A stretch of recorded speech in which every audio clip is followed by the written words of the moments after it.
Hi everyone, this is Teacher Rathel, and today I will be discussing about learning targets for performance assessment. In performance assessment, students are required to exhibit the extent of their learning through a demonstration of mastery by performing a task or by producing a product. Performance assessments are primarily used for different learning targets. When we say learning targets, these are statements of student performance, which includes the description of what students should know or be able to do at the end of the unit of instruction. Performance assessments are primarily used for four types of learning targets. The first two, deep understanding and reasoning, involve in-depth, complex thinking about what is known and application of knowledge and skills in novel and more sophisticated ways. Skills, on the other hand, include student proficiency in reasoning, communication, and psychomotor tasks. Products are completed works such as term papers, projects, and other assignments in which students use their knowledge and skills. The essence of performance assessment includes the development of students' deep understanding of something. The idea is to involve students meaningfully in hands-on activities for extended periods of time so that their understanding is richer and more extensive. Students are asked to demonstrate what they understand through the application of knowledge and skills. For example, when students are involved in a science experiment, they encounter a problem, then they test a hypothesis. Then they come up with findings, and then they gain a deep understanding of the concept they learned through the experiment, as evidenced by their explanation or justification of their findings. Reasoning, on the other hand, is essential with the most performance assessments. Students will use reasoning skills as they demonstrate skills and construct products. Typically, students are given a problem to solve or are asked to make a decision or other outcomes. They use cognitive processes such as analysis, synthesis, critical thinking, inference, prediction, generalizing, and hypothesis testing.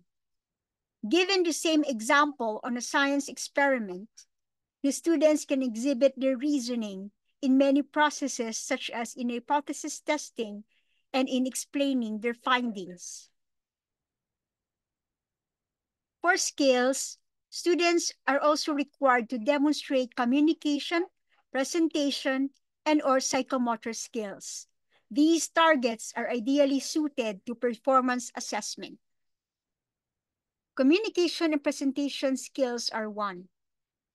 Learning targets focus on communication skills involve students' performance of reading, writing, speaking, and listening.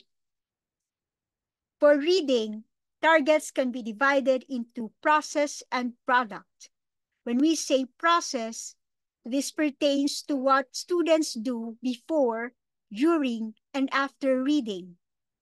And products refer to what students get after reading.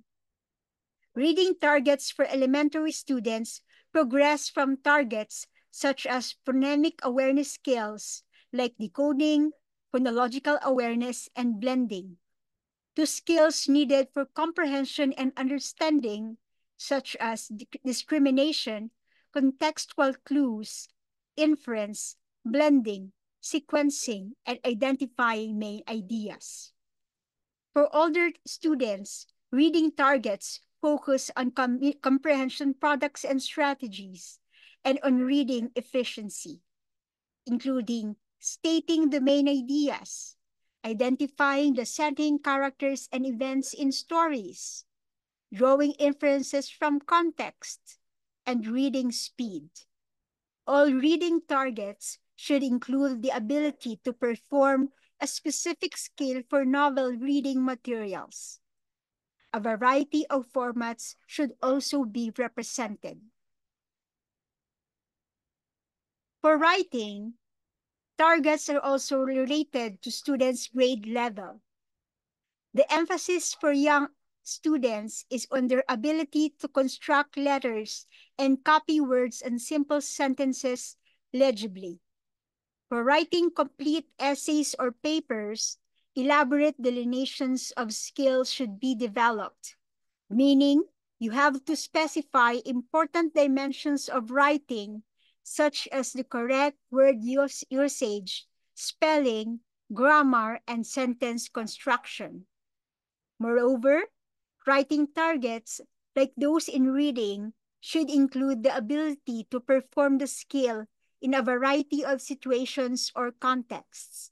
For example, if students have been taught persuasive writing by developing letters to editors, the student may write a persuasive advertisement or speech to demonstrate that he or she has obtained that skill.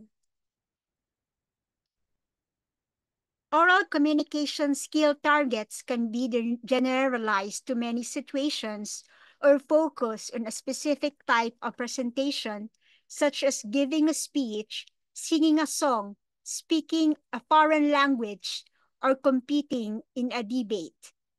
When the emphasis is on general communication skills, the targets typically center on the following general categories. We have physical expression, vocal expression, and verbal expression according to Russell and Ershan 2012.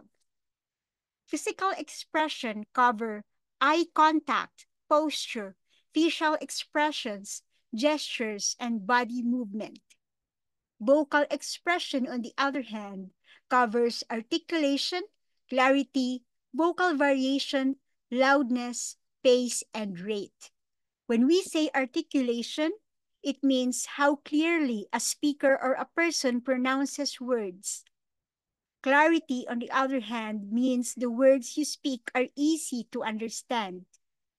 Vocal variation means a way to communicate by changing the sound of your voice using different speeds and tones while speaking. While pace and rate relates to speed at which you speak, meaning how fast or slow you speak. And loudness refers to the volume of your voice. The third category is verbal expression, which covers repetition, organization, summarizations, reasoning, completeness of ideas and thoughts, selection of appropriate words to convey precise meanings. Now we go to psychomotor skills. There are two steps in identifying psychomotor skill learning targets. The first step is to describe clearly the physical actions that are required. This may be developmentally appropriate skills or skills that are needed for specific tasks. We have here examples of psychomotor skills adapted from Macmillan 2018. We have fine motor skills, gross motor skills, complex skills, visual skills, and verbal and auditory skills. When we say fine motor skills, these are the skills that involve the small muscles of our body, such as our fingers, our hand, our feet, and toes. Gross motor skills make use of large muscles of our body, while complex um, skills involve both fine motor and gross motor skills. We also have visual skills which make use of the muscles of our eyes, and verbal and auditory, which includes muscles used for speaking and hearing. So examples of fine motor skills include cutting paper with scissors and drawing a line and tracing. Gross motor skills include walking, jumping, skipping. Complex skills include performing a golf swing, driving a car, and operating a microscope. And visual skills include copying, finding letters, while verbal and auditory skills include imitating sounds, pronouncing carefully and blending vowels. The second step is to identify the level at which the skill is to be performed. One effective way to do this is to use existing classification of psychomotor domain. So we have here the taxonomy of psychomotor domain by Simpson 2015. So at one level, there is guided response, which essentially involves imitating a behavior or following directions. At higher levels, students show more adaptability and origination, a greater ability to show new actions and make adjustments as needed. Now we go to products. Performance assessment products are more engaging and authentic, and they are scored more systematically with clear criteria and standards, clearly described in some detail to avoid misunderstanding. So for example, in chemistry, students are asked to identify an unknown substance. Why not have them identify the substances from a local landfill, river, or body of water? As a learning target, each product needs to be clearly described in some detail so that there is no misunderstanding about what students are required to do. It is insufficient to simply say, for example, write a report on one of the planets and present it to the class. Students need to know about the specific details or elements of the product. For example, the length, the types of information needed, the nature of the audience, the context, the materials that can be used, what can be shown to the audience, and how they will be evaluated. All these things are important to be considered. One effective way to do this is to show examples of completed projects to students. These are not meant to be copied, but they can be used to communicate standards and expectations, or what we say, quality outputs or products. The key points to remember are the following. Performance assessment is used more frequently with deep understanding, reasoning, skill, and product learning targets. Communication targets include reading, writing, and speaking. Psychomotor skill targets consist of physical actions, the fine motor, gross motor, complex, athletic, visual, and verbal auditory. Product targets are completed student work such as papers, written reports, and projects. And presentation targets include oral presentations and reports. So that ends our discussion on the learning targets for performance assessments. And these are the references used for this video. This includes the sources of images used in this video. Thank you for watching. Hope this helps. And stay safe and healthy always. See you in my next videos.